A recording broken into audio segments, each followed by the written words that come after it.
നല്ല തേക്കലയിൽ പൊതിഞ്ഞ ബീഫ് കഴിച്ചിട്ടുണ്ടോ നിങ്ങള്?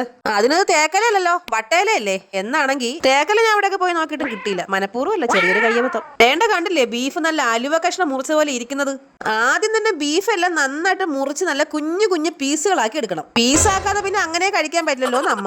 നല്ല ഒന്നാം തരം കുരുമുളകിട്ട് വരട്ടി വരട്ടി എടുത്ത ബീഫ് റോസ്റ്റ്, അതാണ് ഇന്നത്തെ സ്പെഷ്യൽ. ചെറിയ ചെറിയ പീസുകളാക്കി എടുത്ത ബീഫിനെ എല്ലാം നന്നായിട്ട് കഴുകി എടുക്കാം. മീറ്റ് ഐറ്റംസ് എല്ലാം കഴുകുമ്പോൾ ഇച്ചിരി വിനാഗിരി കൂടെ ചേർത്ത് കഴുകി കഴിഞ്ഞാൽ ഒരു സ്മെല്ലും ഉണ്ടാവില്ല കേട്ടോ. ഇനി അടുത്തതാണ് ഏറ്റവും മെനക്കേട് പിടിച്ചതും എന്നാൽ ബീഫിന് അത്യാവശ്യം വേണ്ടതായിട്ടുള്ള സാധനങ്ങൾ വൃത്തിയാക്കി എടുക്കല്. ബീഫിന്റെ കൂട്ടുകാരനാണ് കൊച്ചുള്ളി, അതുകൊണ്ട് അവനെ തന്നെ ആദ്യം പൊളിച്ചെടുക്കാം. ഇത് സാധാരണയായിട്ട് ഉള്ളിയും സവാളയൊക്കെ പൊളിക്കുമ്പോൾ കണ്ടുവരുന്ന ഒരു പ്രക്രിയയാണ് ദാണ്ടയെ നടന്നുകൊണ്ടിരിക്കുന്നത് കേട്ടോ. വെളുത്തുള്ളി ഒന്ന് പൊളിക്കാൻ പറഞ്ഞപ്പോൾ കൊട്ടയിൽ കിടന്ന എല്ലാ വെളുത്തുള്ളിയും കൂടെ ഇറുത്തു വെച്ചേക്കുന്നു. ഇതിനിപ്പം ബീഫ് അച്ചാറാക്കേണ്ടി വരൂ. ഇനി നന്നായിട്ട് പൊളിച്ച് കഴുകി വെച്ചേക്കുന്ന കൊച്ചുള്ളി എല്ലാം ഇടിക്കുന്ന മെഷീനകത്തേക്ക് ഇടാം. ഈ മെഷീൻ ഒരു പ്രത്യേകതരം മെഷീനാണ് കേട്ടോ. വിലയും കുറവ്, എന്നാൽ ഉപയോഗം വളരെ കൂടുതലാണ്. മഴയാണെങ്കിലും വെയിലാണെങ്കിലും കറണ്ട് ഉണ്ടെങ്കിലും ഇല്ലെങ്കിലും ഒക്കെ ഈ മെഷീൻ പ്രവർത്തിക്കും. കണ്ടില്ലേ, സ്വിച്ച് ഇട്ടതേ ഉള്ളൂ, പ്രവർത്തിച്ചു തുടങ്ങി. ഇനി കുഞ്ഞുനാൾ മുതൽ നമ്മളെ കരയിപ്പിച്ച കൊച്ചുള്ളിയുടെ അപ്പൻ അപ്പൂമാരെ മനസ്സ് വിചാരിച്ച ഒരു ഒറ്റ ഇടി ഇടിച്ച് ഇടിച്ച് ഇടിച്ച് ഉള്ള വൈരാഗ്യം മൊത്തം തീർത്ത് പഞ്ചറാക്കാം.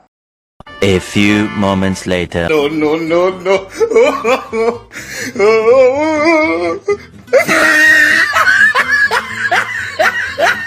ചതഞ്ഞ് തരിപ്പണമായാലും ഉള്ളിയുടെ കഴിവൊരു അപാരം തന്നെ. എൻ്റെ അമ്മോ, എന്നെ നന്നായിട്ട് കരയിപ്പിച്ചോണ്ട് 5-6 ഇടി ഞാൻ കൂടുതൽ എടുത്തിട്ടുണ്ട്. ദേണ്ട ഇങ്ങനെ ചതച്ച് വാരി എടുത്തിട്ടുണ്ട്. കരഞ്ഞ് ഇടപാട് തീർന്നുകൊണ്ട് ഇഞ്ചിയും വെളുത്തുള്ളിയും ചതയ്ക്കുന്നത് കാണിക്കാൻ പറ്റിയില്ല. ദേണ്ട ചതച്ചെടുത്തിട്ടുണ്ട്. ഈ അടുക്കളയിലെ കുയിലായ കുക്കറിനെ കഴുകിയെടുക്കാം. കഴുകി വൃത്തിയാക്കി വെച്ചിരിക്കുന്ന ബീഫ് എല്ലാം ആ കുക്കറിനകത്തേക്ക് നിറച്ചു കൊടുക്കാം. വെള്ളം വീട്ടിൽ ആവശ്യം പോലെ ഉണ്ടെന്ന് പറഞ്ഞ് വെള്ളം എടുത്ത് ഒഴിച്ചോളല്ലേ. ഇനി ചതച്ച് വെച്ചേക്കുന്ന ഉള്ളി, ആക്രാന്തം മൂത്ത് ഉള്ള ഉള്ളി എല്ലാം കൂടി ഇട്ടാൽ ഇനി ഉള്ളി ഇടിച്ച് കരയേണ്ടി വരും. ബാക്കി ഇഞ്ചിയും വെളുത്തുള്ളിയും കൂടെ ചേർത്തോ. ഇനി മഞ്ഞൾപ്പൊടി, മുളക് പൊടി, മല്ലിപ്പൊടി, ഗരം മസാല, കുരുമുളക് പൊടി, ഉപ്പ്.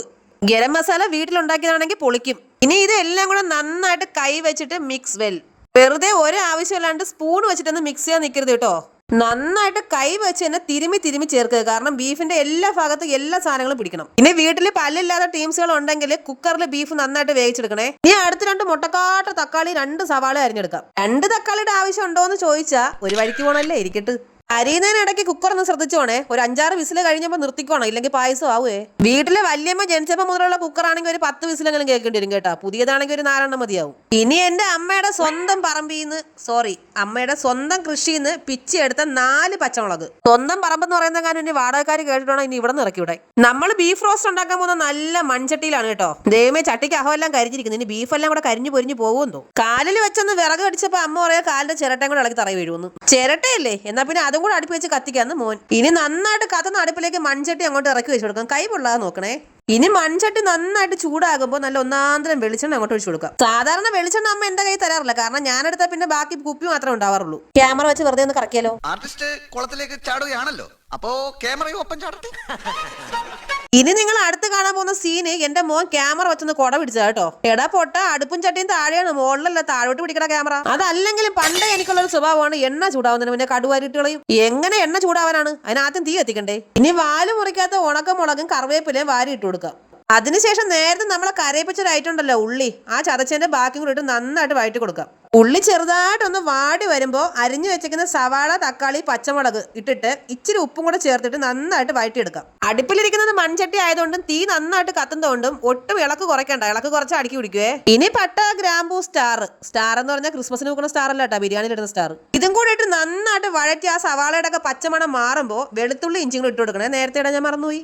വെളുത്തുള്ളി, ഇഞ്ചിയും കൂടെ നന്നായിട്ട് ബ്രൗൺ കളർ ആവുമ്പോൾ പിന്നെ മുളക് പൊടി, മല്ലിപ്പൊടി, ഗരം മസാല, മഞ്ഞൾപ്പൊടി, ഉപ്പ്, കുരുമുളക്, മീറ്റ് മസാല ഇത്രയും ചേർത്തിട്ട് നന്നായിട്ട് വരട്ടണം. എൻ്റെ അമ്മേ, വരട്ടി അതിനകത്ത് കിടക്കുന്ന സാധനം എന്തൊക്കെയാണെന്ന് പോലും അറിയാൻ പറ്റരുത്. അതുപോലെ വഴറ്റി നന്നായിട്ട് എടുക്കണം. സംഗതിയെല്ലാം നന്നായിട്ട് വഴറ്റി കഴിയുമ്പോൾ ദേണ്ട ഇവിടെ ഇരിക്കുന്ന ബീഫ്.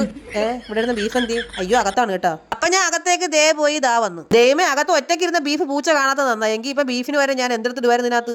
കണ്ടില്ലേ, ബീഫൊക്കെ വെന്ത് നല്ല സെറ്റ് ആയിട്ടിരിക്കുന്ന, ഇങ്ങനെ കഴിക്കാൻ തോന്നുന്നു. വേഗിച്ച് വെച്ചിരിക്കുന്ന ബീഫ് ആ വെള്ളത്തോടും കൂടി അങ്ങ് ഒഴിച്ചേക്കണേ. ഇനി പിന്നെയും പഴയ പരിപാടി തന്നെ, വരട്ടല്. ദേണ്ട ഈ ഇടാൻ പോകുന്ന സാധനം ഞങ്ങളുടെയൊക്കെ ഇവിടെ കാണുന്ന മല്ലിയിലാണ് കേട്ടോ. നിങ്ങൾ കടയിൽ നിന്ന് മേടിച്ച് മല്ലിയില വേണം കിട്ടോ. ഇനി നന്നായിട്ട് വരട്ടി അതിനകത്ത് ആ കാണുന്ന വെള്ളമില്ല അതെല്ലാം വറ്റിച്ച് നന്നായിട്ട് കുറുക്കി എടുക്കണം.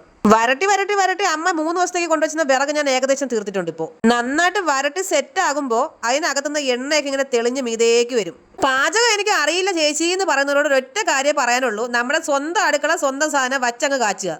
രണ്ടര വീഡിയോ എടുക്കാൻ പറഞ്ഞപ്പോ സ്വന്തമായിട്ട് വീഡിയോ എടുത്ത് ചിരിച്ചോണ്ടിരിക്കുന്നു. അങ്ങനെ നമ്മുടെ ബീഫെല്ലാം വെന്ത് സെറ്റ് ആയിട്ടുണ്ട് മക്കളെ. ബീഫിന് വേണ്ട ഈ ഒരു പരുവത്തിൽ എത്തിക്കാൻ ഏകദേശം 1.5 മണിക്കൂർ എടുത്തു ഞാൻ. 1.5 മണിക്കൂർ ഇച്ചിരി കൂടിപ്പോയല്ലേ. ഇനി നല്ല ചൂട് ചപ്പാത്തിന്റെ കൂടെ അതിൽ നിന്ന് കുറച്ച് കറി ഇങ്ങോട്ട് എടുക്കണം. ഇനി ആ പ്ലേറ്റും കൊണ്ട് പുറത്ത് എവിടെയെങ്കിലും പോയിരിക്കണം. പുറത്തിരുന്നാലേ കഴിക്കാൻ ഒരു പ്രത്യേക വൈബ് കിട്ടുള്ളൂ. ഇനി വേണ്ടേ ഒരു കഷ്ണം ചൂട് ചപ്പാത്തി ഇങ്ങനെ മുറിച്ചെടുത്തിട്ട് ഒരു കഷ്ണം ബീഫും കൂടെ എടുത്തിട്ട് ഇങ്ങനെ അങ്ങോട്ട് വായിലോട്ട് വെക്കണം. ആഹാ, ഇനി നന്നായിട്ട് ആസ്വദിച്ച് അങ്ങോട്ട് കഴിക്കണം. എന്റെ അമ്മോ, ഈ സാധനം ഞാൻ തന്നെ ഉണ്ടാക്കിയതാണോന്ന് എനിക്ക് നല്ല ഡൗട്ട് ഉണ്ട് കേട്ടോ. അത്രയ്ക്ക് ടേസ്റ്റ് ഉണ്ട്. എന്റെ അമ്മോ, എന്റെ വീട്ടിലെ കുട്ടി ടെസ്റ്റർ എത്തിയിട്ടുണ്ട് കേട്ടോ. ബീഫ് സാധാരണ അവന് ഇഷ്ടമല്ലാത്തതാണ്, പക്ഷെ ഇന്നത്തെ ബീഫ് അവന് നന്നായിട്ട് ഇഷ്ടപ്പെട്ടിട്ടുണ്ട്. അപ്പൊ മസ്റ്റ് ആയിട്ട് എല്ലാവരും ഇതൊന്ന് ട്രൈ ചെയ്ത് നോക്കണേ. നമ്മുടെ ചാനൽ എല്ലാവരും സബ്സ്ക്രൈബ് ചെയ്ത് സഹായിക്കണേ. അപ്പൊ അടുത്തൊരു വീഡിയോ കാണുന്നവരെ എല്ലാവർക്കും